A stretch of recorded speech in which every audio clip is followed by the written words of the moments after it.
Hello everyone, thank you for joining us for our weekly video update. This video should be short and to the point because the topic I'm covering today is just a clarification. And it's a clarification regarding who gets to claim the excess proceeds or overage when there has been a homeowners association foreclosure. We get this sort of question in different ways from either the homeowners that own the property prior to the foreclosure or from the investors that purchased the property at the auction when the homeowners association put it up for sale. So just to remind you what excess proceeds would be, those would be the monies that are left over after the homeowners association's lien or bill has been satisfied or paid. So let's say the homeowner owed about $10,000 to the homeowners association, and for whatever reason that was not paid off, and the property ended up at auction, which happens in some states, including the state of Texas where I am. Then the homeowners association would sell that property at auction. And at auction, of course, they're not necessarily going to sell it for $10,000. They have to sell it at fair market value. And that's the law. So the fair market value of the property itself might be closer to $300,000 or $400,000. Let's assume that it was $400,000. The homeowners association would start the bid close to $400,000. And then whoever is the highest bidder would win at the auction. They'll win that bid. And it could have been closed at maybe $380,000. So then once the homeowners association collects the $380,000, they'll deduct the $10,000 owed to them, as well as their foreclosure costs that they had to pay for collections or an attorney, law firm, things like that, and the trustee that showed up at the sale. Once they satisfy all of that, maybe they would have deducted $15,000 from the $380,000. So who gets the remaining money? Because all that was owed to the homeowners association was $15,000. So that's the question that people ask us.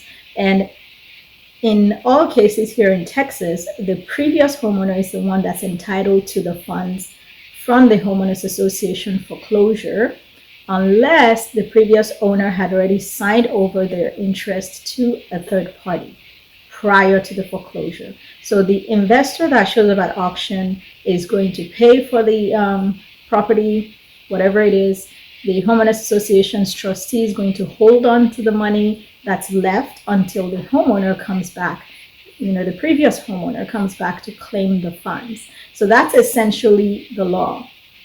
The only time that there's an exception to that, as I said, is if the homeowner had previously, prior to the auction, transferred their interest in that property to someone else.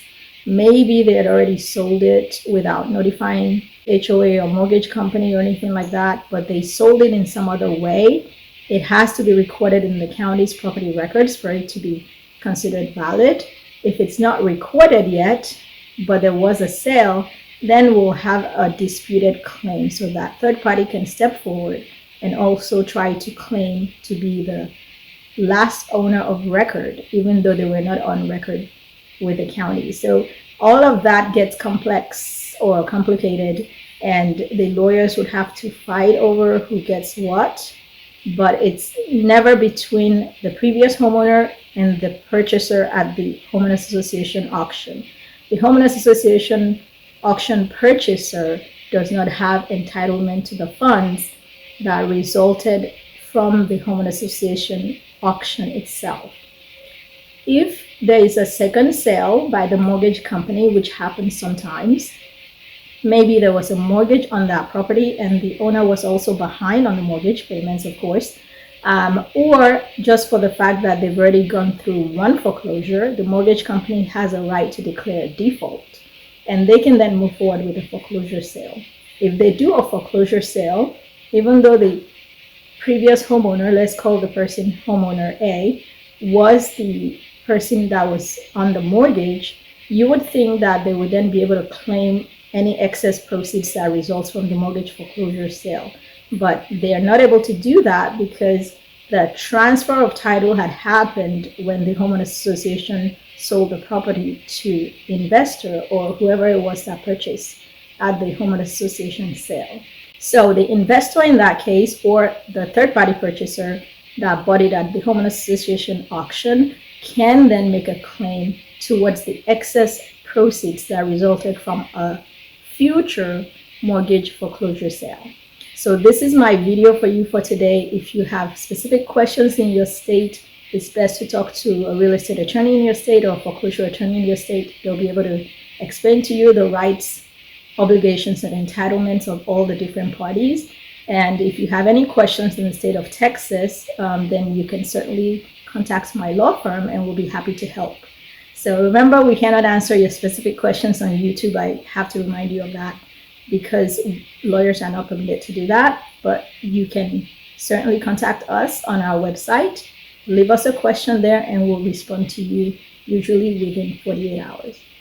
So I hope this video has been helpful to clarify this question specifically for people that are watching. And I appreciate you watching our videos as always. And I hope you have a great weekend and we'll talk to you soon.